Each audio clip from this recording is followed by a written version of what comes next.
Hello everyone, welcome back to the channel of knowledge heart. और आज की video में हम लोग पढ़ने जा रहे हैं क्लास 8 साइंस के चैप्टर नंबर 6। ओके, तो एज यू कैन सी हमारा चैप्टर नंबर 6 क्या है? It's combustion and flame. Okay, क्या है? Combustion and flame. तो मैं आप सभी से पूछना चाहूँगी कि क्या आप इस कंबशन एंड फ्लेम वर्ड से वेल अवेयर हो? आपने सुना है ये दोनों वर्ड्स? तो आई एम श्योर आपने फ्लेम वर्ड तो सुना ही होगा। कहाँ सुना है आपने फ्लेम वर्ड? तो कभी भी कहीं पे आग लगती है तो बोलते हैं ना कि फ्लेम है वहाँ पे। आपके किचन में जो गैस में जो आप जलाते हो उसमें भी फ्लेम होता है, गैस का फ्लेम, ठीक है, जिसमें वो जल रहे होते हैं। एंड कहीं पे कभी आग लगती है, कभी कैंडल जलाते हैं तो उसका फ्लेम आपने देखा होगा। कहीं भी आग लगती है तो वहाँ पे फ्लेम आपने देखा होगा, ठीक है। तो वो वही फ्लेम है। ओके, एंड ये कंबशन, कंबशन वर्ड आपने सुना है? तो नहीं सुना है तो बता दूं आपको, combustion is nothing but burning. जो भी कुछ जलता है, आपने देखा है एक पेपर को जलते हुए, जब वो जलता है तो क्या होता है, उसमें आग लगती है, आपको हीट मिल, मतलब कि कुछ जब भी हम कुछ जलाते तो आसपास क्या होता है, गर्म हो जाता है वहाँ का एनवायरनमेंट, ठीक है। एंड जलने के बाद जब वो पूरा पेपर जल जाता है तो हमें क्या मिलता है? हमें एशेस मिलते हैं, राख मिलते हैं। ओके, तो कंबशन एक केमिकल प्रोसेस है जिसमें कि कुछ कोई भी सब्सटेंस जो है वो ऑक्सीजन के प्रेजेंस में जो है वो जलते हैं एंड हीट देते हैं, ठीक है।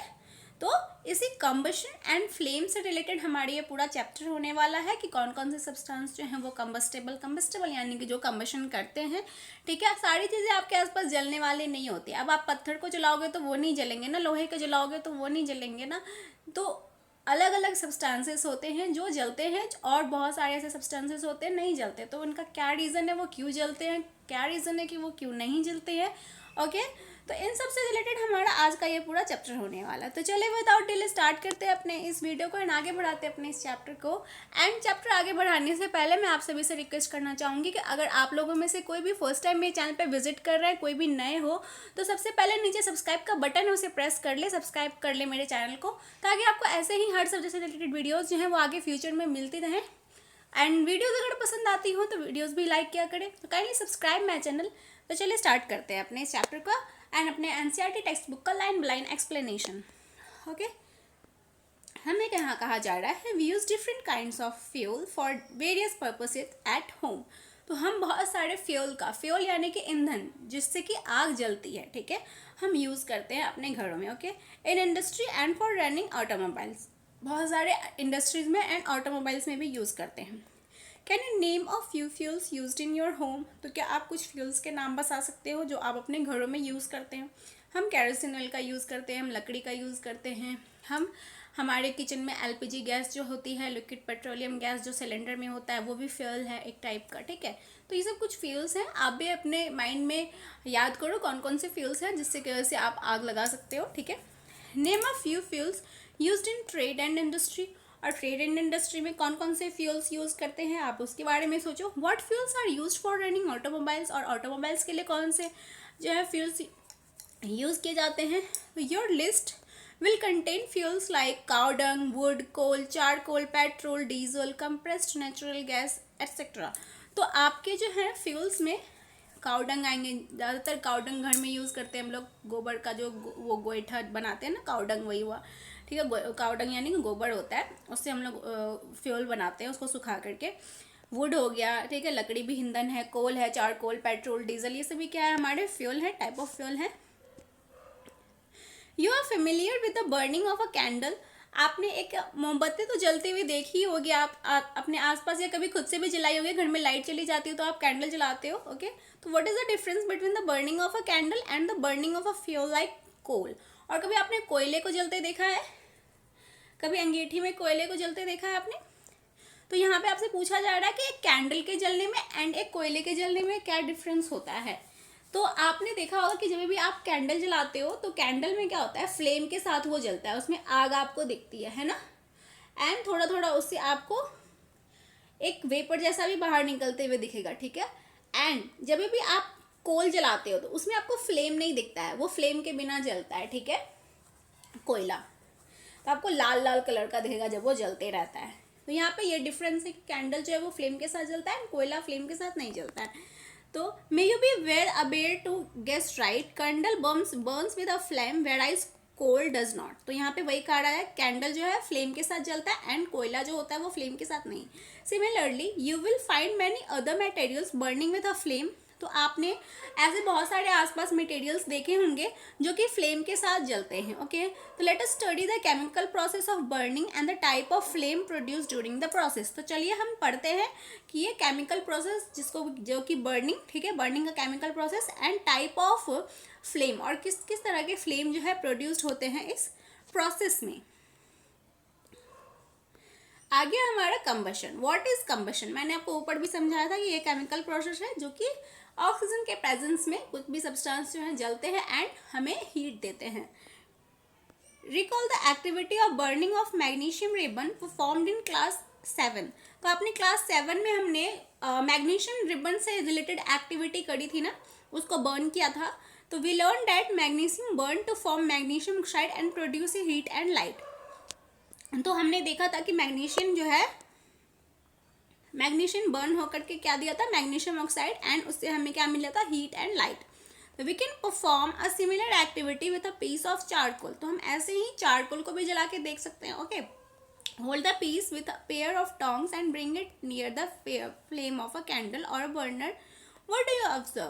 तो इसे आप एक टोंग के पेयर से, चिमटे से, ठीक है, इसे पकड़ ले और इसे फ्लेम के नज़दीक ले जाए, या जहाँ पे आग है, कैंडल, अगर कैंडल में आग लग रही है वहाँ फ्लेम है तो उसमें जाके जला के देखें आपको क्या ऑब्जर्व होता है। तो we find that charcoal burns in air. तो हम देखेंगे कि चारकोल जो है वो एयर में ऑक्सीजन से कंबाइन करके जलता है। तो we know that coal too burns in air, और हमें ये भी पता है कि कोल जो है, कोयला जो है, वो भी ऑक्सीजन के प्रेजेंस में जलते हैं, producing carbon dioxide, heat and light. और क्या देते हैं, कार्बन डाइऑक्साइड निकलता है, उससे धुआं जैसा भी निकलता है, एंड हीट एंड लाइट।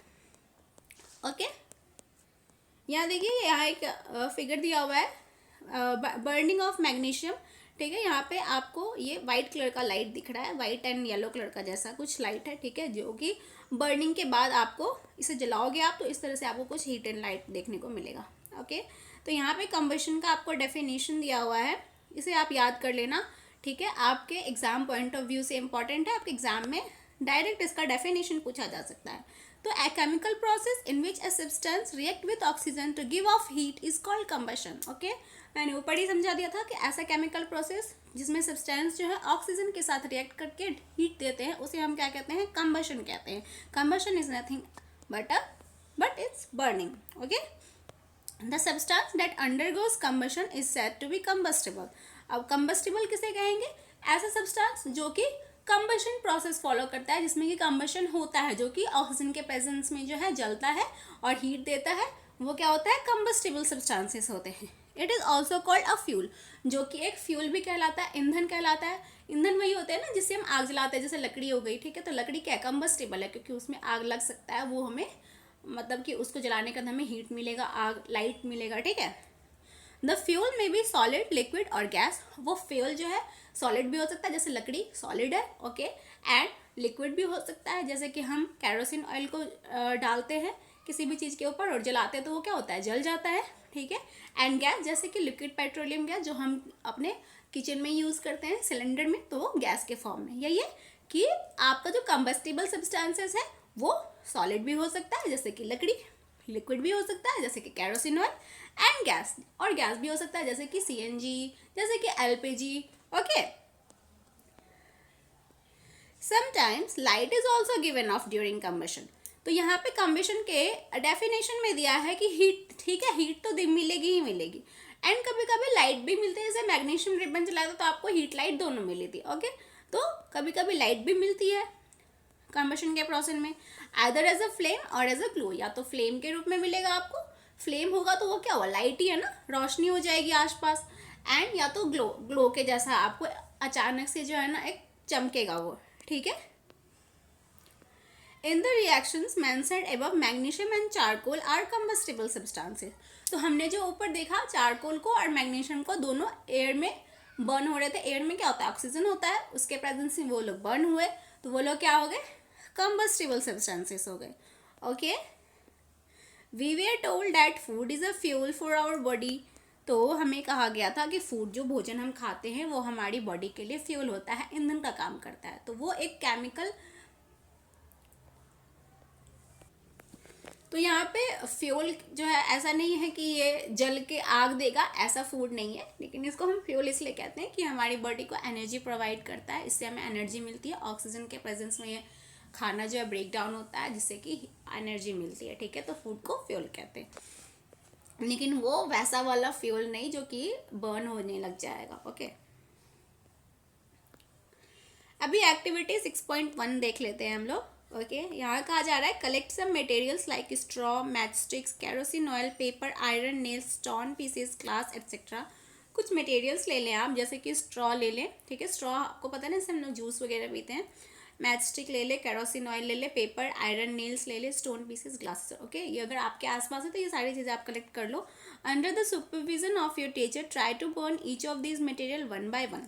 और अपने टीचर के प्रेजेंस में, ठीक है, आप इन सारे मटेरियल्स को जो है धीरे धीरे करके एक एक करके जलाओ। If combustion takes place mark the material combustible. तो इनमें से जो भी जल जाए, कंबशन हो जाए उसमें, तो वो क्या हो जाएगा, उसको आप मार्क कर ले कि ये कम्बस्टेबल सब्सटेंसेस है। और अगर उसमें आग नहीं पकड़े, वो कंबशन फॉलो ना करे, तो आप उसे टिक कर दो कि वो नॉन कम्बस्टेबल है, ओके, नॉन कम्बस्टेबल। तो यहाँ पे आपको टेबल 6.1 उसी से रिलेटेड यहाँ पे दिया हुआ है, ठीक है। जैसे कि यहाँ पे मटेरियल है वुड, वुड तो कंबस्टेबल होता है, आपको सबको पता है, तो इसे कंबस्टेबल में टिक कर देंगे आप। पेपर भी कंबस्टेबल होता है। आयरन नेल्स जो है वो कंबस्टेबल नहीं होंगे, नॉन कंबस्टेबल में आएंगे। केरोसिन ऑयल जो है कंबस्टेबल, यहाँ पे एक नॉन कंबस्टेबल में टिक करेंगे, okay. Kerosene oil combustible. Stone pieces जो है नॉन कंबस्टेबल होंगे। स्ट्रॉ शायद कंबस्टेबल हो जाएगा, अगर वो प्लास्टिक वगैरह का है तो वो जलेगा, ठीक है। And charcoal combustible, match stick combustible, and glass जो है वो नॉन कंबस्टेबल में आ जाएंगे, okay. Can you name some more substances which are combustible, you can add those to table 6.1। क्या आपको अपने आसपास कुछ ऐसे और सब्सटेंसेस दिखते हैं जो कि कंबस्टेबल हैं, तो आप उसे टेबल 6.1 में और इसे बढ़ा करके ऐसे टेबल ऐड कर लोगे, ओके, इस तरह से। Let us investigate condition under which combustion takes place.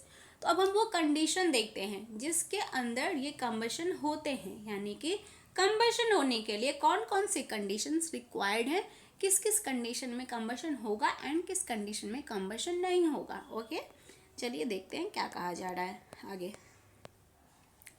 अभी मैं एक्टिविटी 6.2 देखते हैं, ये वही बताएगा कंडीशन जलने के लिए, okay. Caution be careful while handling burning candle. कभी भी आग वाग से आपको कुछ भी करना हो तो आपको सावधानी बरतनी है, ठीक है। Fix a lighted candle on a table.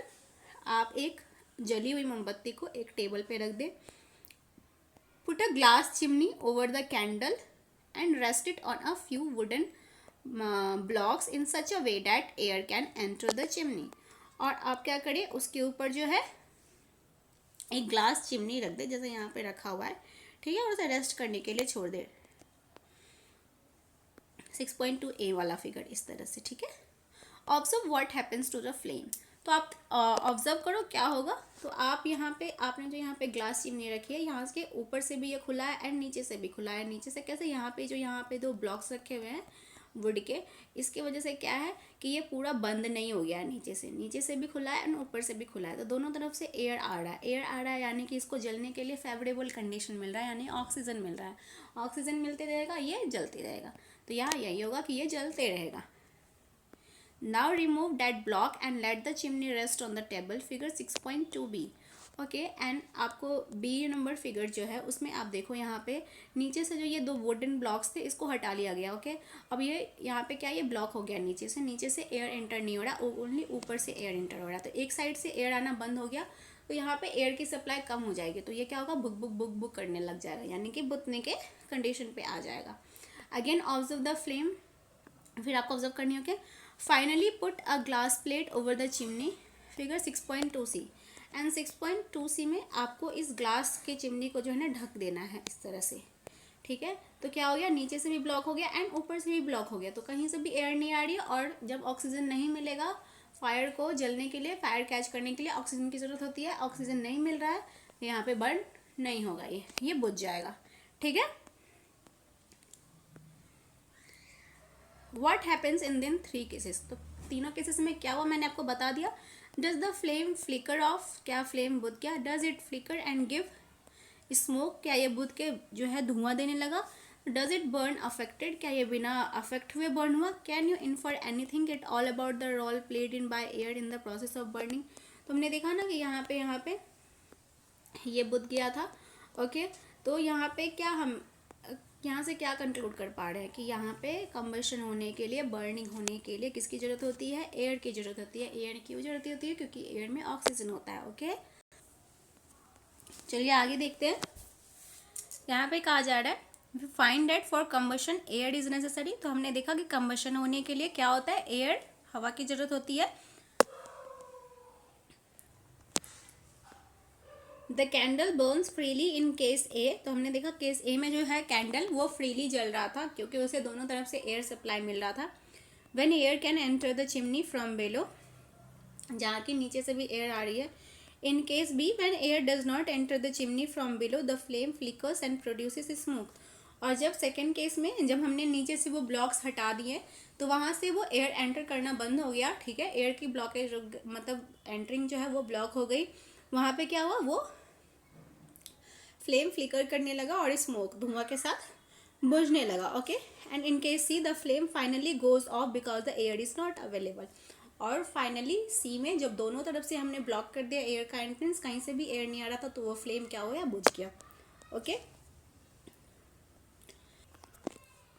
यहाँ पे कहा जा रहा है we have read that sun produces its own heat and light. हमें पता है कि सूर्य जो जलता है, सन यानी कि सूर्य, तो वो अपना खुद का हीट जो है पैदा करता है और लाइट भी। तो क्या इसे हम एक कंबशन कहेंगे?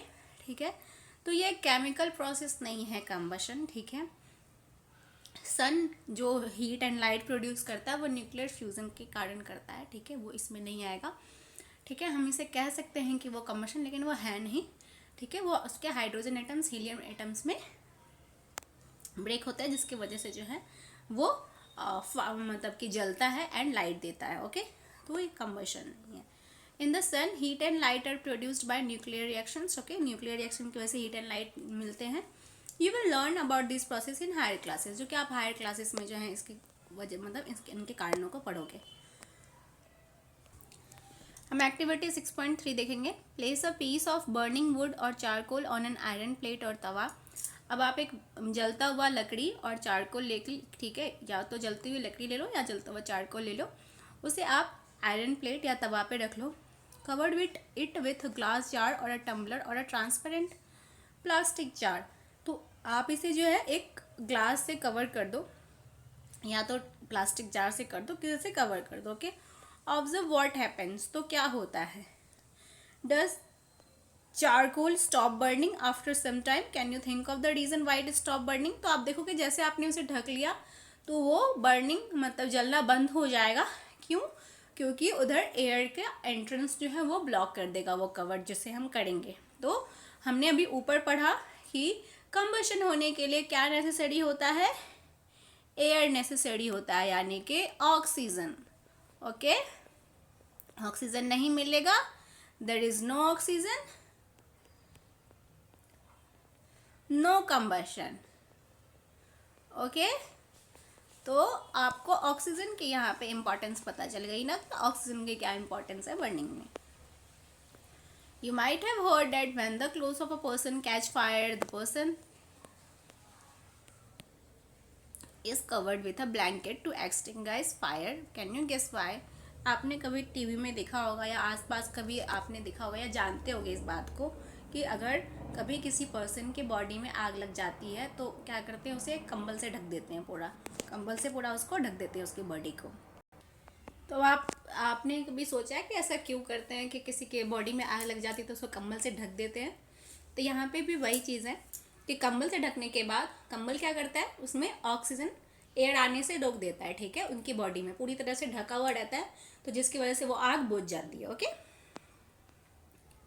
यहाँ पे देखो आप, ये एक इंसान है, इसको आप सपोज करो आग लगी थी और इसे कंबल से ढक दिया गया, तो ढक देने के कारण यहाँ पे एयर की ब्लॉकेज मतलब एयर की एंट्रेंस जो है वो रुक गई है, ब्लॉक हो गई है, जिसकी वजह से जो है यहाँ पे जो भी उसके बॉडी में आग लगे थे वो बुझ जाएंगे। ओके,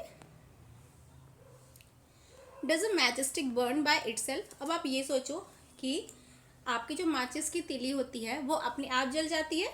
क्या अपने आप जलती है? वो रखी हो या जल गई? नहीं जलती है ना, आप उसे जाते हो जलाते हो तब जलती है।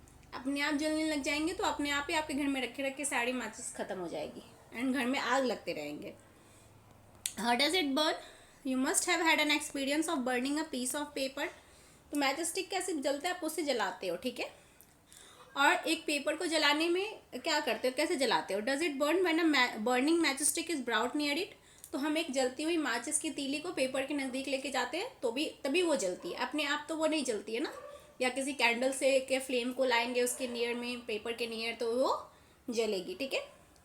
Can you burn a piece of wood by burning a lighted match stick near it? तो क्या आपने एक लकड़ी को जो है उसके पास एक हल्की सी माचिस की तीली जला के लेके गए और वो जल जाएगी? ऐसा हुआ है? नहीं, लकड़ी तो बिल्कुल नहीं जलेगी आपके माचिस की तीली से तुरंत में। उसको जलने में टाइम लगता है। उसे जल्दी जलाने के लिए हम उसमें केरोसिन ऑयल छिड़कते हैं, तभी उसमें जल्दी आग पकड़ती है। ओके, तो why do you have to use paper और kerosene oil to start fire in wood और कोल? तो क्यों आपको केरोसिन ऑयल या फिर वुड का या कोल का सहारा लेना पड़ता है कुछ भी फायर स्टार्ट करने के लिए? Have you heard of forest fire? क्या आपने फॉरेस्ट फायर के बारे में सुना है? तो फॉरेस्ट फायर में किसी भी चीज़ की ज़रूरत नहीं होती आग लगाने के लिए। वहाँ अपने आप जो है ना, ज़्यादा पेड़ वहाँ पे सूख जाते हैं, जंगल सूख जाते हैं, तो कुछ भी ड्राई चीज़ें, जब दो चीज़ों का घर एक दूसरे में फ्रिक्शन होता है, घर्षण होता है, उसी से फायर निकलती है, ठीक है। तो फॉरेस्ट में अपने अपने आप आग लग जाती है और पूरे के पूरे जंगल जल जाते हैं। सुना होगा आपने, इधर शायद ऑस्ट्रेलिया में 2019 या 2020 में बहुत बड़ा फॉरेस्ट जो है वो जल गया था, ठीक है। जहाँ वहाँ पे बहुत सारे एनिमल्स थे वो जल गए थे। तो आप कहीं से ना कहीं से सुनते होंगे कि फॉरेस्ट में आग लग जाती है। तो फॉरेस्ट में आग जो वहाँ पे जब जंगल जो है, कुछ पेड़ पौधे जो होते हैं वो सूख जाते हैं, तो उनके फ्रिक्शन से उनके पत्ते टकराते हैं या कुछ भी, इतनी ज़्यादा हवा मतलब वहाँ पे गर्म हो जाती है। जब हवा बहुत ज़्यादा गर्म हो जाती है तो वो अपने आप वहाँ पे फायर कैच कर लेते हैं। तो वहाँ पे उस टाइम पे कोई होता नहीं है फायर को बुझाने वाला। तो जब एक बार वो फायर कैच कर लेते हैं तो पूरे जंगल जो है ना वो बर्न हो जाते हैं, जल जाते हैं, और अंदर में जितने जानवर वगैरह होते हैं वो सब जल जाते हैं, ठीक है। During extreme heat of summer at some places dry grasses catch fire. तो बहुत ज़्यादा जब गर्मी हो जाती है तो उस टाइम में जो होते हैं सूखे घास जो होते हैं या सूखे पेड़ जो होते हैं वो क्या करते हैं, फायर कैच कर लेते हैं, अपने आप उनमें आग लग जाती है। From the grass it spreads to tree. और ग्रास से क्या होता है, इससे ये ट्रीज़ में चले जाते हैं। And very soon the whole forest is on fire. और बहुत कुछ समय के बाद पूरा फॉरेस्ट जो है उसमें जंगल में आग लग जाती है। जैसे 6.4 में यहाँ दिखाया फॉरेस्ट फायर का यह फिगर है, ओके।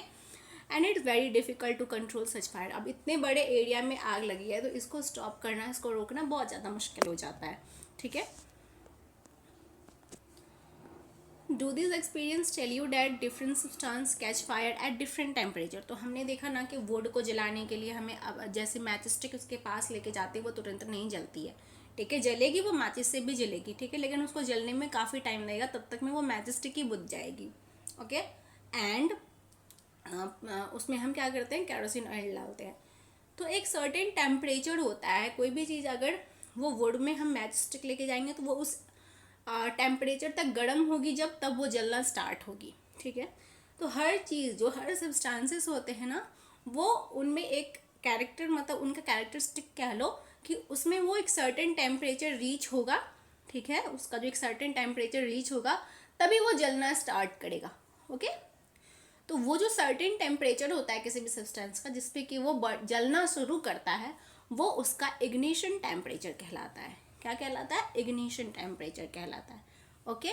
इसको याद कर लो आप अच्छे से। इग्निशन टेम्परेचर आपके लिए एग्जाम पॉइंट ऑफ व्यू से काफ़ी इंपॉर्टेंट हो जाता है, इग्निशन टेम्परेचर, ओके। तो what is ignition temperature?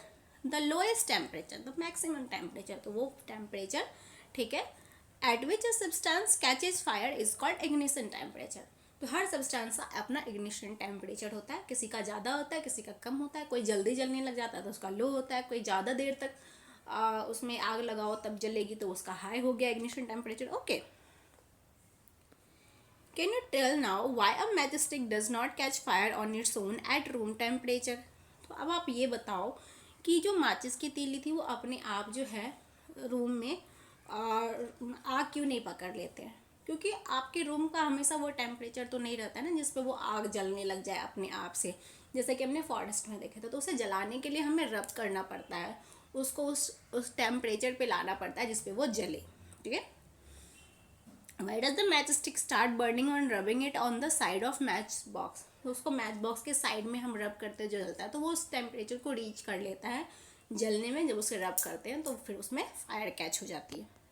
Okay, यहाँ पे हिस्ट्री ऑफ मैच स्टिक है। The history of match stick is very old.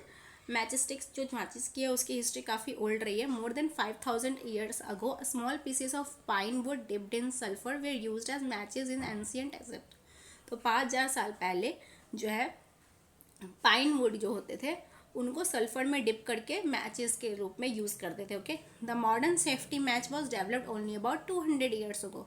तो आजकल जो मॉडर्न हम लोग मैचेस यूज़ करते हैं मैचेस वो 200 साल पहले बनी है। Okay, a mixture of antimony, इसमें क्या होता है? A mixture of antimony trisulphide potassium chlorate and white phosphorus with some glue and starch was applied on the head of match made of suitable would.